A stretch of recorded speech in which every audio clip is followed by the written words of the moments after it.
Сәлеметсіздер ме студенттер, тік және толықтырылған шындық технология атты курсқа қош келдіңіздер. Бүгін бізде үшінші дәріс толықтырылған шынайылық қосымшаларын әзірлеу. Бұл дәріс толықтырылған шынайылық IR қосымшаларын әзірлеудің теориялық және практикалық негіздерін қамтиды. Студенттер IR технология мәнін, оның іске асыру кезеңдерін, қолданыс аяуларын және болашақ даму бағыттарын жан-жақты зерттейді. Бүгінгі таңда біз теориялық негіздерді қалыптастырамыз, практикалық білімдерді құрастырамыз және болашаққа бағдар ретінде IR технологиялардың даму үрдістері мен кәсіби мүмкіндіктерін қарастыратын боламыз. Осы дәрістің негізгі үш тақырыбы ол бізде негізгі принциптерін түсіну, кезеңдермен танысу және қолданыс аяуларын қарастыру болады. Толықтырылған шындық IR технологиясы ол бізде виртуалды цифрлық нысандармен нақты физикалық әлемге қабаттастыру арқылы пайдаланушының қоршаған ортаны қабылдауын байытатын технология. Смартфон камерасы арнайы көзілдіктер немесе планшеттер арқылы нақты уақыт режимінде жұмыс істейді. Танымал мысалдар ретінде Pokemon Go-ды алайық, ол бізде IR технологиясының кең аудиторияға танымал болуына септігін тигізген ойын. Пайдаланушылар смартфон экранында нақты көшелер мен үйлер фонында виртуалды Pokemon кейіпкерлерін көреді, ұстайды және шайқастырады. Енді IR, VR, MR айырмашылықтарына келсек, ол бізде IR толықтырылған шынайылық, VR бізде виртуалды шынайылық, MR бізде аралас шынайылық деп аталады. IR яғни нақты әлем сақталады, оған цифрлық элементтер қосылады, пайдаланушы айналасын толық көреді. VR технологиясы бізде виртуалды шынайылық, пайдаланушы толығымен цифрлық ортаға батырылады, нақты әлем көрінбейді, арнайы гарнитура қажет болады. Ал бізде аралас шынайылық, ол бізде IR мен VR-дың синтезі, виртуалды нысандарда нақты заттармен өзара әрекеттесе алады. IR технологиясы іс жүзінде бізде смартфондарда экрандар нақты бөлмеде көрінеді. Ол бізде 3D жиһаз моделін қабаттастырылған, пайдаланушының сатып аларын алдын олар жиһаздың өз бөлмесіне сай келетін тікелей камера арқылы көре алады, тексере алады. Бұл IR технологиясының коммерциялық тиімділігінің ең айқын мысалы. Одан бөлек камера арқылы кіру, 3D нысандарын қою, интерактивті басқару, бұл барлығы IR технологиясына жатады. IR қосымшаларын әзірлеудің негізгі кезеңдері ол бізде сапалы жасау үшін 5 негізгі кезеңнен тұратын жүйелі процесті сақтау маңызды. Ол жерде әр кезең алдыңғысының нәтижесіне сүйенеді, сондықтан кезеңдерді өткізіп жіберу жобаның сапасына кері әсерін тигізеді. Ең бастысы біз бірінші жобалап аламыз, идея, аудитория, функционалдығын айқындаймыз. Одан бөлек біз дизайнын құрамыз, 3D модель немесе UI UX-ті құру, әзірлеу бізде қандай ортада код жазу, қай жерде әзірлеп алатын, соны анықтаймыз және тестілеу бар, ол бізде оптимизациялық қателерді түзетеді. Одан бөлек жіберу, ол бізде App Store, Play Store-ға орналастыруын айтамыз. Жобалау кезеңі бізде идеяны қалыптастырады, мақсатты аудиторияны анықтайды, бәсекелестерді талдаймыз, функционалдықты жоспарлап, техникалық тапсырмаларды жазамыз. Дизайн кезеңінде біз 3D модельдерді анимациялауды, пайдаланушының интерфейсін және пайдаланушы тәжірибесін жасайды және бізде wireframe прототиптерін тексереді. Әзірлеу кезеңі бізде ол IR SDK-ын қолданып, қосымшасының логикасын жазады, 3D модельді интеграциялау деректер бағасымен байланысады. Тестілеу мен жіберу бізде әртүрлі құрылғыларды сынақтан өткізеді, оңтайландырады. App Store, Google Play арқылы талаптарына сай шығу және кері байланысты жинау қажет болады. Бірінші кезең бізде жобалау мен концепция. Жобалау кезеңі бізде кез келген сәтті IR қосымшаның іргетасы. Бұл кезеңде жасалынатын шешімдер жобаның бүкіл тіршілік циклін анықтайды. Ақылды үй IR қосымшасы мысал ретінде жобалау кезеңін толықтай қарастырайық. Қосымша идеясы ретінде біз пайдаланушыларға үй жиһаздарын виртуалды түрде өз үйлеріне орналастыруға мүмкіндік беретін IR қосымшасын жасаймыз. Ол бізде IKEA, Place, House сияқты шешімдердің жергілікті нарыққа бейімделген нұсқасын аламыз. Одан бөлек бізде мақсатты аудитория ол үйін жаңартқысы келетін немесе жиһаз сатып алғысы келетін 25-45 жас аралығындағы смартфон пайдаланушыларын алайық. Олар онлайн сауда жасауды ұнататын, дизайнға назар аударатын адамдар деп айтайық. Негізгі функциясы ретінде біз 3D визуализацияны өлшеу, реттеуді, түс таңдауды және сақтаумен бөлісуді қолданамыз. 3D визуализация ретінде біз нақты бөлмеде жиһаздың реалистік 3D моделін көреміз. Жиһаздың енін, биіктігін немесе тереңдігін бөлмеге сай өзгертеміз. Одан бөлек реалистік жарықтандыру мен әртүрлі реңктерді қарастырып түсті таңдаймыз. Одан бөлек скриншот арқылы сақтап достармен бөлісу, тапсырыс бере аламыз. Екінші кезеңіміз дизайн 3D модельдер. Бұл жерде дизайн кезінде қосымшаның визуалды бет-бейнесін, пайдаланушының тәжірибесімен барлық 3D ресурстар жасалынады. Сапалы дизайн пайдаланушының қосымшасын қайта-қайта ашуының басты себебі болады. UI UX дизайн бізде қарапайым интуитивті интерфейс жасау, пайдаланушының анбординг кезінде инструкциясы түсінуі тиіс және жиһаз таңдау үшін категориялар мен сүзгілер, IR режиміне оңай ауысу, орналастыру мен айналдыру үшін сенсорлық белгішелер, скриншот және бөлісу батырмаларын қолданылады. 3D модельде бізде жиһаздың сапалы мен реалистік 3D моделін жасау үшін Blender немесе SketchUp сияқты бағдарламаны қолданылады. Бұл жерде модельдер PBR арқылы жабдықталады. Бұл жарықтандыру мен көлеңкелерді нақты физикалық ортаға сай есептелінеді, полигон санын оңтайландырады. Смартфон процессордың шамадан тыс жүктемесі жоғары сапа арқылы сақталынады. Одан бөлек үшінші кезең бізде әзірлеу, яғни кезеңінде біз AR платформалар мен ойын қозғалтқыштарын бірлесіп жұмыс істейді. Бұл жерде бізде мобильді AR қосымшаларының басым көпшілігі Arcade, Arcore және Unity тандемінде жасалынады. Arcade бізде Apple iOS-та қолданылатын iPhone немесе iPad үшін арналған Apple'ның AR платформасы. Бұл жерде біз лидар сканері мен нақты бет анықтау, жарықтандыру, бағалау, адам сегментациясын қолданамыз. Одан бөлек Arcore бізде Google Android, ол бізде Android құрылғыларына арналған Google платформасы, ол бізде Motion Tracking, Environment Understanding, Light Estimation функциялары қолданылады. Unity немесе Unreal Engine'ді алайық. Бұл AR қосымшаларын әзірлеуге арналған қуатты ойын қозғалтқыштары. Unity ол бізде кросс-платформалық дамытуға ыңғайлы, Arcade пен Arcore екеуіне де бірыңғай API қолдайды және C# тілінде жазылады. Unreal Engine бізде фотореалистік графика, ол C++ тілінде және A деңгейінде біз визуализация жасайды.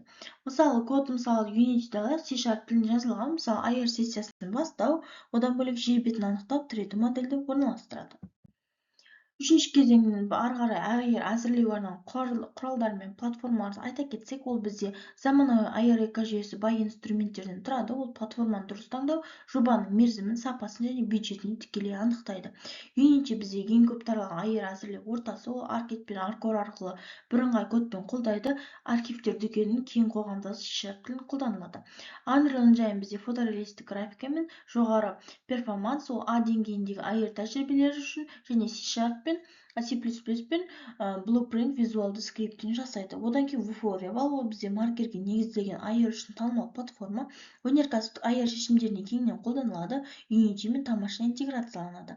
Arcade, Arcore бізде iOS үшін, Android үшін, Apple мен Google нативті платформалар, ол бізде LiDAR қолдануы, нақты жазықтық анықтауды, жарықтандыру модельдерін қолдайды. 3D модельді бағдарламалары бізде Blender, Maya, 3D Max және SketchUp болады. Ал бағдарламалау тілдері бізде C#, C++, Swift, Java, Kotlin тілдерін қолдансақ та болады. AR қосымшаларын қолданыс аясына келсек, AR технология өнеркәсіптің барлық салаларына ену үстінде. Мысалы, AR технология тек ойын-сауықпен шектелмейді, керісінше ауыр өнеркәсіпте, медицинада, біліммен түбегейлі өзгертіп жатқанын дәлелдесек те болады. Мысалы, сауда және ритейлді алайық. Ол бізде жиһазды, киімді, косметиканы виртуалды түрде киіп орналастырылып көру, білім беру саласында біз интерактивті оқыту материалдарына, анатомияны, 3D модельдерін, тарихи оқиғаларды визуализациялап жатсақ болады. Медицинада біз хирургиялық операцияларды жоспарлау, анатомияны оқыту, веналарды анықтауды айта аламыз. Өнеркәсіп ретінде біз техникалық қызмет көрсету нұсқаулықтарды, өндірістік процестерді бақылайды, жаңа қызметкерлерді оқытады. Ойын-сауық ретінде біз интерактивті AR ойындарды аламыз. Кез келген Instagram, Snapchat болсын, AR фильтрларын, одан бөлек AR концерттер мен іс-шараларын қарастырылады және жылдық айналымы $10 миллиард асады. AR медицина саласында бізде қазіргі таңда болашақтың технологиясы. Медицина саласында AR технологиясы ең белсенді өндіріп жатқан салалардың бірі. Ол хирургтар операция кезінде Microsoft HoloLens немесе арнайы AR жүйелері бар арқылы пациенттің КТА немесе МРТ сканерінен алынған ішкі ағзаларының нақты өлшемдегі 3D моделін тікелей операциялық алаңның үстінде нақты уақытта қабаттастырылған күйде көре алады. Бұл дәрігерге кесу және дәлірек анықтауға, маңызды тамырлар мен нервтерді зақымдауға, одан бөлек операцияның уақытын қысқартуға мүмкіндік береді. Операция дәлдігі AR навигациясы 40%-ға арттырады. Одан бөлек уақытты 30%-ға дейін үнемдей аламыз. Одан бөлек 25 жылға дейін медициналық AR нарықтығын болжамды көлемі $5,1 миллиард және немесе $1 миллиард дейін асатынын анықтайды.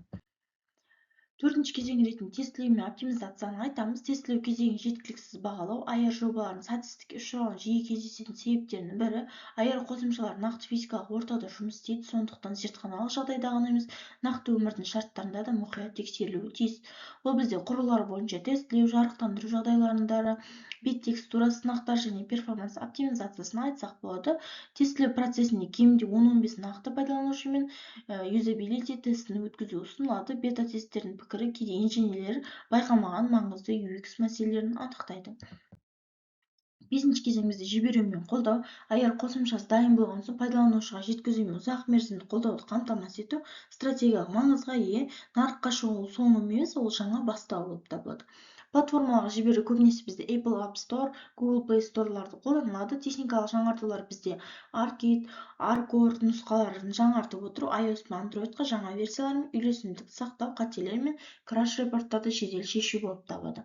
Маркетинг стратегиясына келсек, ол бізде мазмұн маркетингін ұсынады және ASO-ны қолданылады. Ол бізде App Store Optimization, пайдаланушы пікірлерін және инфлюенсер маркетингтерін, мысалы технологиялық блогерлер немесе тиісті нышандарға арналған лидерлермен ынтымақтасуды айтсақ та болады.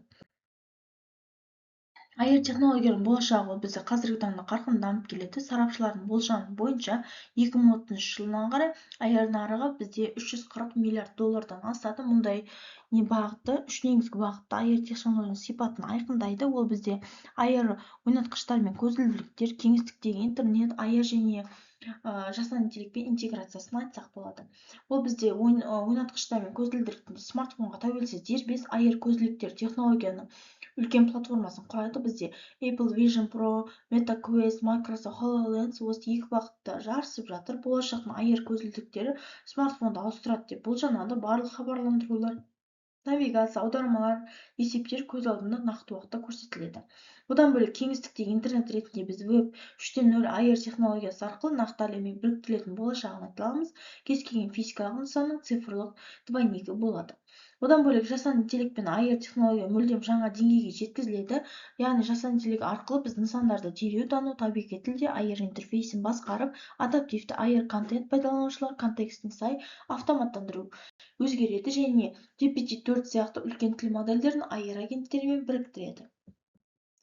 Аяр көзілдіктері адам мен цифрлық әлемнің жаңа шекарасы ретінде қарастырамыз. Аяр көзілдіктерін киген пайдаланушы айналасында адамдардың аттарын, бетін тани отырып автоматты көреді, ғимараттың тарихын оқиды, дүкені ветеринарындағы бағаны бірден салыстырады және жаяу жүрген нақты уақыт навигация стрелкалары жерде жарқылдап тұрған күйде бағыт алады және бұл 5-10 жыл ішінде күнделікті шындыққа айналуына ықтимал сценарий ретінде қарастырамыз.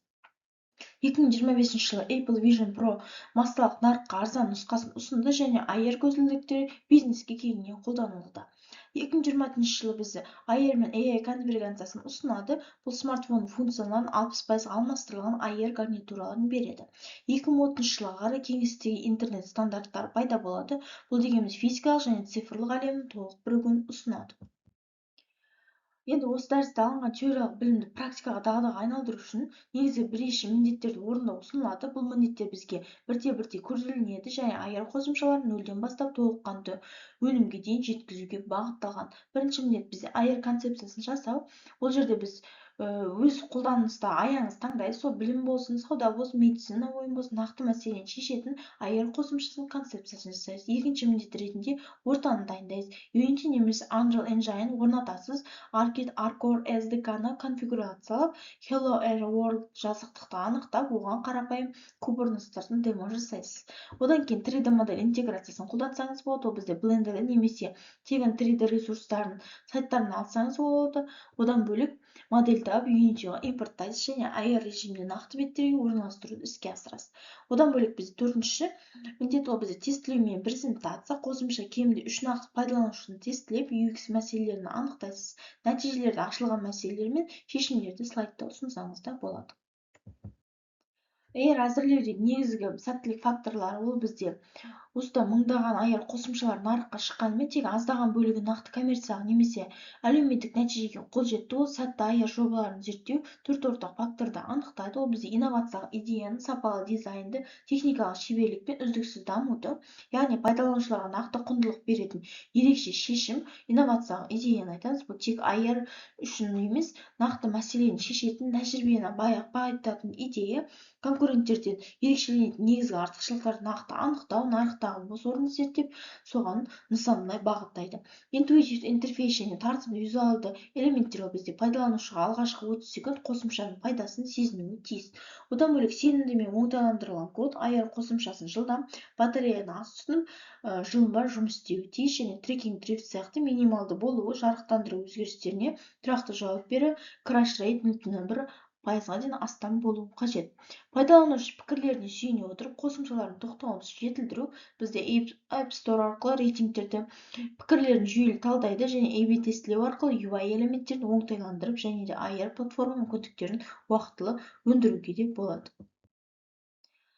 Енді осымен бүгінгі дәріс сабағымызды аяқтаймыз. Бүгінгі таңда біз AR негіздерін айттық. Одан бөлек AR, VR, ML технологияның айырмашылықтарын, трекинг технологияларын қарастырдық. Платформа мен SDK-ларды айттық.